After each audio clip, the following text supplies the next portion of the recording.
Ah, hello. Right, well, welcome to episode 7. We're certainly getting on with these, as I said last week. The weather's getting really nice now as well. It's not going to rain today, and it's looking really pretty out there. It's great when I'm coming in the morning now because about 5:15, the sky starts getting light. So, anyway, weather's improving. It's quite nice to be up here now. So, this weekend, for me, it's going to be up on the roof of the RT, rubbing each section down, and it's going to take ages. So, as that's not particularly interesting, what we're going to do is we're going to talk about blinds. Blinds, those are the things on the front of a bus which show us the route number and the destination. We're going to have a chat about how London Transport did it up until about probably the mid 1980s. And the type of blinds that we can get now for preserved buses.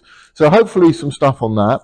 I'll also have a section on what I would do now in 2024 and what I'm certainly not going to be doing, or certainly wouldn't do from the 1980s, one of the lessons learned. So a little brief piece on that. So while I'm getting on with rubbing down the roof of that bus, you can actually be having a look at this little section on blinds. So anyway, go ahead and enjoy. Please let me know in the comments below what you think of these videos, because it is quite useful and chivvies me along a little bit. So I do accept that rubbing a bus down isn't particularly interesting, but unfortunately it's one of those things that we have to do.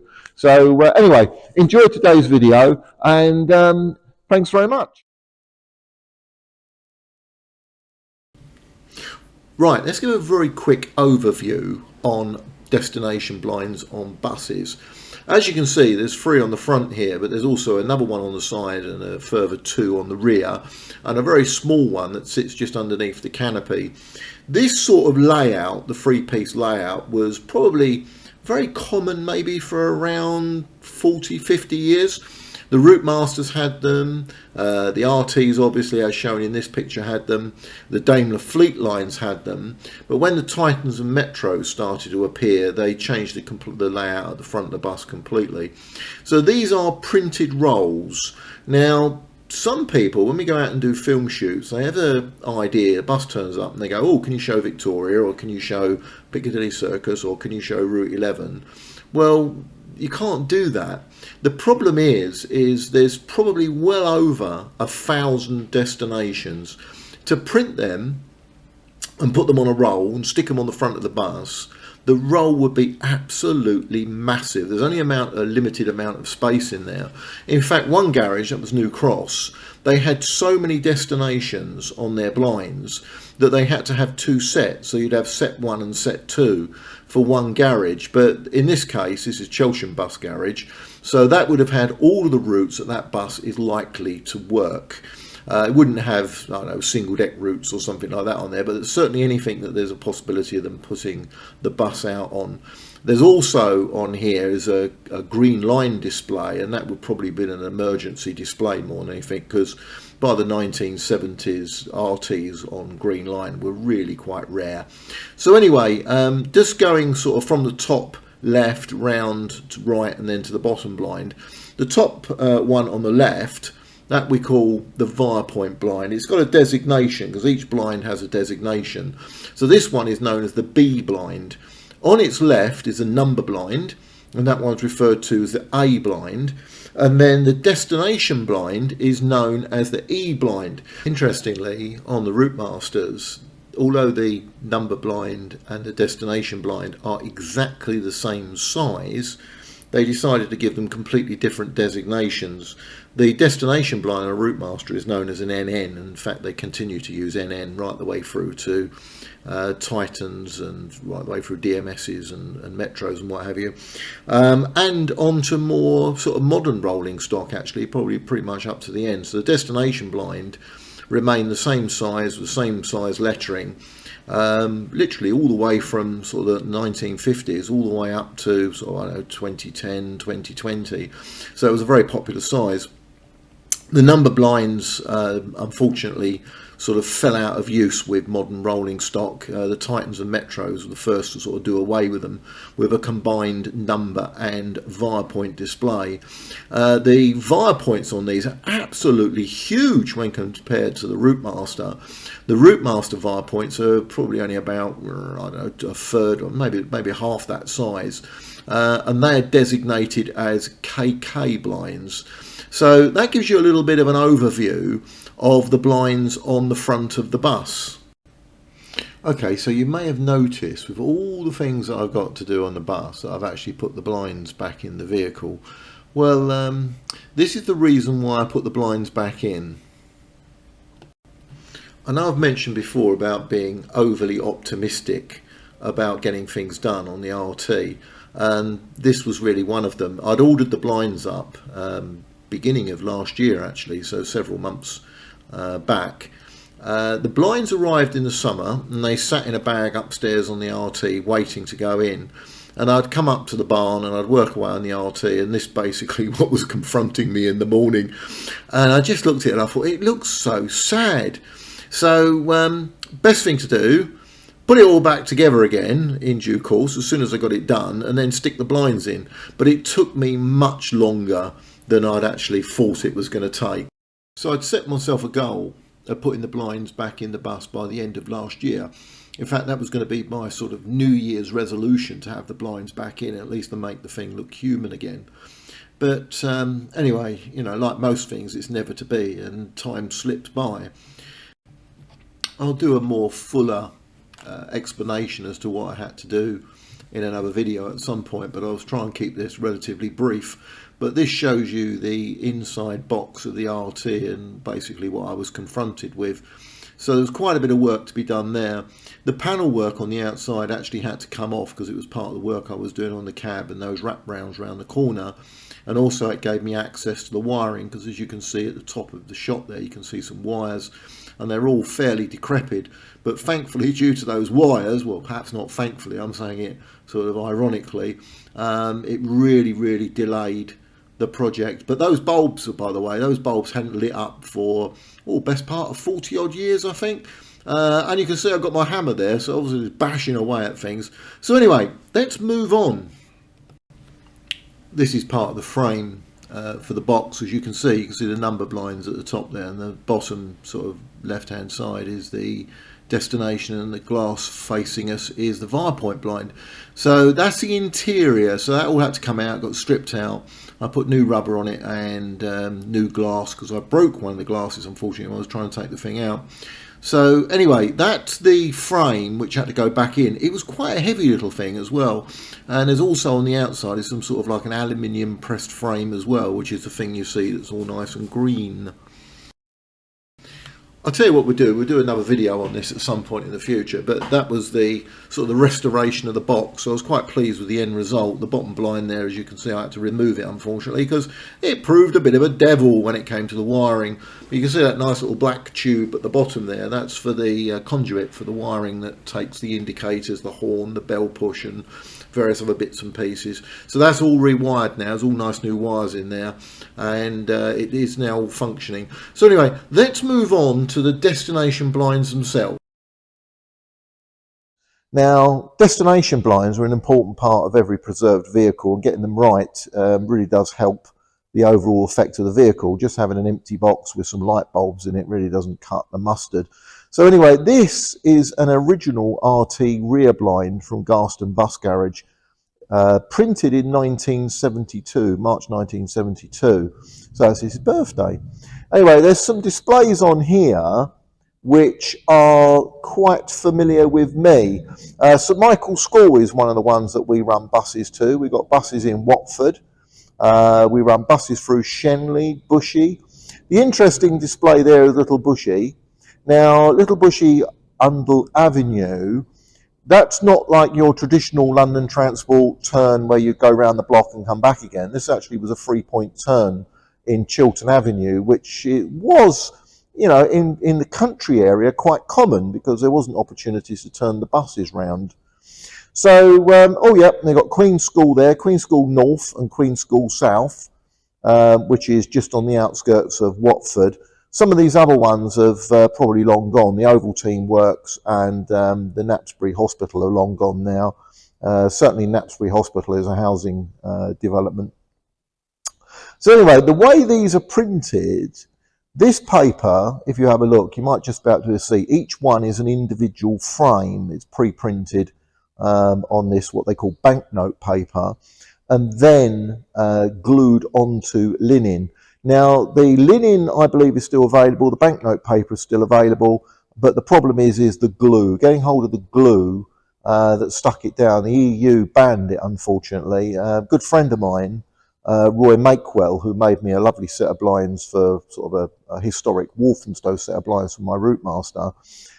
He was really struggling getting hold of the glue to stick these things down. So without the glue, you're really not going to go anywhere. So anyway, let's just work our way back through this blind a little bit if we can. As we come down here, we're coming towards these displays, Luton, Uxbridge, etc., Harpenden. Those ones are, I imagine, for the 321 service. And then we come down a few more 321s there. Harpenden, Chorleywood, there's a lovely one, Chorleywood the Gate. Watford, Leavesden Road, Garston Bus Garage via Watford. Yeah, I imagine that might be 306 possibly or something. Gerrard's Cross, Uxbridge. So we're still sticking around with the 321 there, and possibly some of those displays with the 347, 348 displays. Certainly the Harefield ones are more likely to be. The Oxley Estate, which we like to call these days Carpenter's Park, Bushy Arches. And then I think we're coming to, there we go, look, we got Abbots Langley. So possibly routes obviously to the north. I'm not sure which one that would be, to be quite honest with you. And then we've got some very nice blue displays here. Now that I assume is for the route 803, which is an express service, which operated out of Garston Bus Garage. And then finally, these yellow letters on a black background are for the Green Line services. So interesting that they only put London on there. London these days is quite a large area, as you well know, but this would refer to London Victoria as opposed to anywhere else in London. You can see you've got Hemel Hempstead as a final display. So yeah, we go. There is a original RT rear blind. You can see how far it goes. So it goes all the way almost up the back of the shed there, look. So yeah, original RT blind. Okay, so now let's take a look at the front of the bus. The last blind we looked at, that was from the rear of the vehicle. This also dates from 1972, printed by London Transport on behalf of London Country Bus Services, probably at Aldenham or Chiswick or wherever they kept the printing presses them days. But as you can see, same sort of similar process to the rear blind. Paper panels on banknote paper, then adhered onto linen. Now, some really interesting displays on this one. You've got here a Bushy and Oxley station. Now, that's the original name for what we now call Bushy Station or Bushy Arches. So that display, not sure what bus would have had that, but anyway, so that would have been a short work in St Albans Road, Watford High Street, Bushy and Oxley Station. So something that would have run quite local. Then we've got St Albans Road. This display here, Harpenden, Rickmansworth, more than likely the 321 displays because they ran from Luton round to Uxbridge. Here we go. So that might be a localisation, the Watford, Rickmansworth, Croxley Green display for the 321 as well. We're also going to have some displays in here for the 347, 348. Now these, I tell you what, I do like blue displays. They look really special. This is for the 803. The bottom one looks like a sort of a localisation of the 803. So obviously they were running shorts for some reason or other. But anyway, that's a really beautiful blind. And then we've got a different type of limited stop service. This one here. So don't know what that fitted. This one looks like Denham Harefield, looks like the 347, 348. Possibly 347, 348 with that one, via Abbots Langley, Luton. Now these are sort of localisation displays for the front of the bus. So when they were doing sort of short tripping, the bus would show this, so the conductor and driver didn't have to change the destination blinds. So there we are. So Luton, and it's just basically two destinations. So the bus in this case would have run between Luton and Caddington Village, or in the bottom one, Luton and Markyate. So there's that one. Via the Meriden. Now the Meriden would have been very new in 1972. So currently an estate which is being redeveloped slightly to the north of Watford, where we have today. Right, we've got the traditional green line display. Doesn't say any VAR points on it, so they just printed loads of these. The RTs by about 1972 on green line services would probably been as much as rare as hen's teeth in them days to actually see a green RT on a green line service. As I say, hugely rare. And then we've got the London Country Tour from Carston. May well be for staff, could well be a staff display, because London Transport and London Country Bus Services used to do a hell of a lot of staff trips out back in them days. Not so common these days, but yeah, very, very common in those days for staff to go off to the countryside or the seaside or wherever. And then the very final one, private to hire a bus, apply to the nearest London Country garage. That obviously assumed that you knew where it was and you knew their telephone number. Obviously this is pre-emails and pre-internet. So yeah, so you can imagine just popping up to the bus garage and saying, oh, by the way, I'd like to hire one of your buses. And probably in about 1972, you might not have got a very good reaction given the bus shortage that they were having back then. But anyway, so if we just have a quick pan up, you'll see how long this blind is. There you go. So literally they're all the way up to the back of the barn almost. There you go. So that's a RTB blind. I won't bother with the rest because there's quite a few of them, but there we are. But they're absolutely beautiful original blind. A little bit grubby in the middle there because it's been displaying that display for a while, I suppose. But anyway, absolutely beautiful RTB blind. Okay, so let's move round to the side of the bus now. This is the blind that would have appeared over the platform on an RT. It also had a second life as well, because exactly the same blind in the 1950s was fitted to the rear of the bus as well, but then in the 1970s, for some sort of cost-saving reason, which I can't understand why, they removed all of this stuff, all the VAR points, and simply just put a large number on the back. This is a Stevenage blind, and this RT would certainly have carried this blind in the 1970s, which is probably about the same time. I think this blind's 1971, so it would have been about the same. Stevenage blinds were unusual, and they didn't follow the standard London Transport convention for blinds. So they've got all of this stuff on them as well, so there's no route number. So they just use all this kind of stuff. So it's quite unusual in itself. So that's the RT blind for over the platform. So it's a lovely little blind, this one. Yeah, it's one of the ones from my collection. Okay, so let's have a look at how blinds were traditionally made. This is a paper label. These were screen printed at Chiswick Works. And then once they were printed, they were then allowed to dry, obviously, and then glued onto this linen. The problem with linen does tend to tear rather easily. So modern blinds these days, if you can get them printed, are on material called Tyvek. It's very similar to the sort of stuff that you make unterrible envelopes from, but I don't think it gives the same effect. These are absolutely beautiful. As you can see, this one is just an individual panel. This is from a Routemaster. It's the Via Point blind. Remember before we mentioned it'll be detailed as a KK blind, likely from something like West Ham Garage or Upton Park. So when Chiswick closed, a friend of mine, Roy Makewell, managed to get into Chiswick and collect most of the stuff that London Transport had been using to make these blinds. So he collected up the paper, the letter cutters and various other bits and pieces. So he was able to make, you know, very dead accurate replica blinds. It's something we can't do now, unfortunately, because obviously getting hold of the glue is difficult now. It's been banned by the EU, so we can't get the glue anymore, so we can't do these traditional blinds. But for those that know, you can actually look at a bus and go, that's a traditional blind, or that's a modern replica. Modern replicas, because they go onto Tyvek paper, tends to be a little bit sort of bright white, but paper labels have got a slightly sort of creamy tint to them, plus the fact that they are not reflective. If you have a look at that blue there, that's pretty much dead matte. Tyvek blinds, unfortunately, can be a little bit shiny, so you can actually spot the difference if you know what you're looking for. So that's how they were printed. So what can we do to get ourselves a replica blind for our bus that we've spent a small fortune on putting the thing together?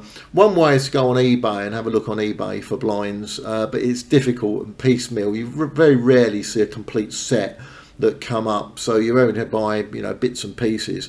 And for this RT, I have actually got a full set of 403 blinds, but they're from different eras, and in one case from a different garage as well. So that's one way of doing it. The other way of doing it is to engage somebody to make a replica blind set for you. So the first thing you need to do is a little bit of research.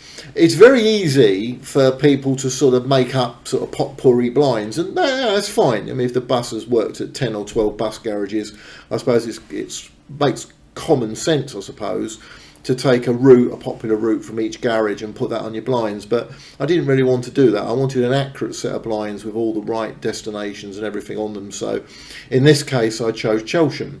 Now, the go-to person for details on blinds is a chap called Bob Williamson. Bob, over the years, has photographed, taken out from buses obviously, photographed these destination blinds, and he has got a wonderful collection of blinds for garages over many decades. So if you go to Bob and you ask for, say, a 1950s, 1960s set of blinds, he could actually supply you with a PDF file of what they would have looked like back then. And then from that PDF file, you need to then find someone that will print them for you, and there are people out there that can print blinds. But Bob is certainly the go-to person for details on, you know, your blind layouts. But before you do this, because it's a very expensive process, I think these were about £2,000, I think, getting these remade. So I would certainly suggest that you do your research before you get the blinds printed, because the worst thing you want is to turn up at a bus rally and someone then points out, oh, they never had that, and that's not correct, because someone's always going to do that. So anyway, first thing to do your research, and then the second thing you want to do is find someone to print them for you. These blinds were made by a company called PwC for me, and as you can see, they're on Tyvek. So those of you who can work it out, there's Tyvek, and as you can see now, you'll see what the blind would have looked like if it was made on a paper label. As you can see, there's quite a difference, but nonetheless, it's really pretty good. And unless you know what you're looking at, it's very unlikely that sort of someone just looking at the bus wouldn't actually notice these are not original blinds.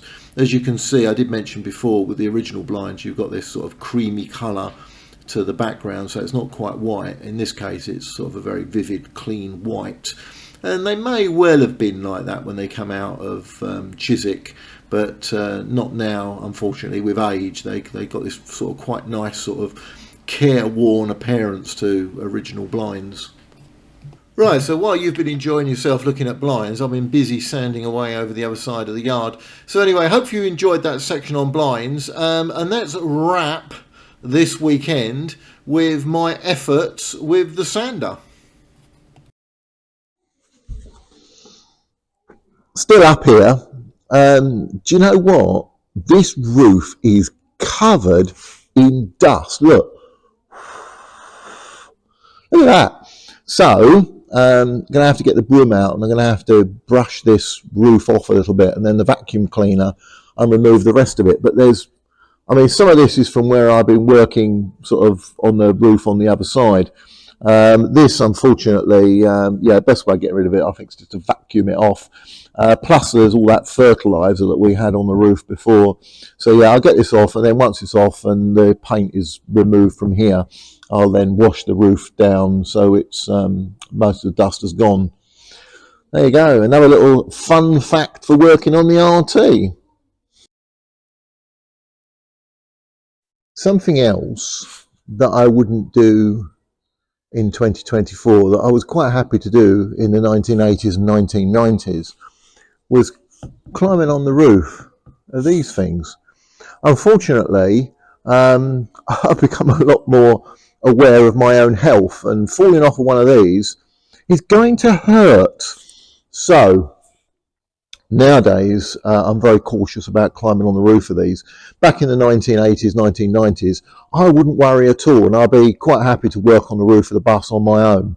And the other problem is, when you come off, it's difficult enough going up, but coming down is more of a problem, because you need to remember, where did I put the ladders? Did I put the ladders here? Did I put the ladders here?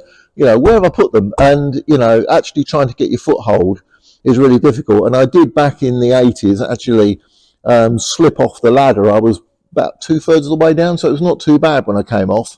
But it still hurt for days. So, lesson learned, really. So something I wouldn't do in 2024 that I would do, or would have been more than happy to do in the 1980s. Not going to do it now. Right, so let's finish with some shots of me sanding the roof of the bus down. I genuinely thought this was going to go on for another couple of weeks. We'll probably be on episode 11 with me still sanding down the roof of the bus. But thankfully, by about Sunday afternoon, some considerable progress had been made. And I was starting to see the end of the light at the end of the tunnel, as they say. So thankfully, most of that's been completed. There was a bit in the middle which I couldn't reach. Unfortunately, I need some taller ladders or some gantry, or even to climb on the roof of the bus, which I said I'm somewhat nervous to do these days. But anyway, that thankfully has almost wrapped on me rubbing down the roof of the bus. So next week I can then move on with something that will feel a little bit more constructive. So anyway, this is the shot of the roof of the bus. It looks like a nice lawn there, doesn't it? But anyway, as you can see, there's a bit of dust up there, but nonetheless the image is starting to look a lot better. That little plate there is for the seat stanchion that's in the upper deck, so where it goes up into the jickwood ceiling. That then fits into there. So anyway, thank you very much for watching, and I look forward to putting another one of these together for next week. So we'll finish on the roof of the RT and the pretty much almost finished product. So there we go. Thank you very much, and we look forward to doing the next one next week.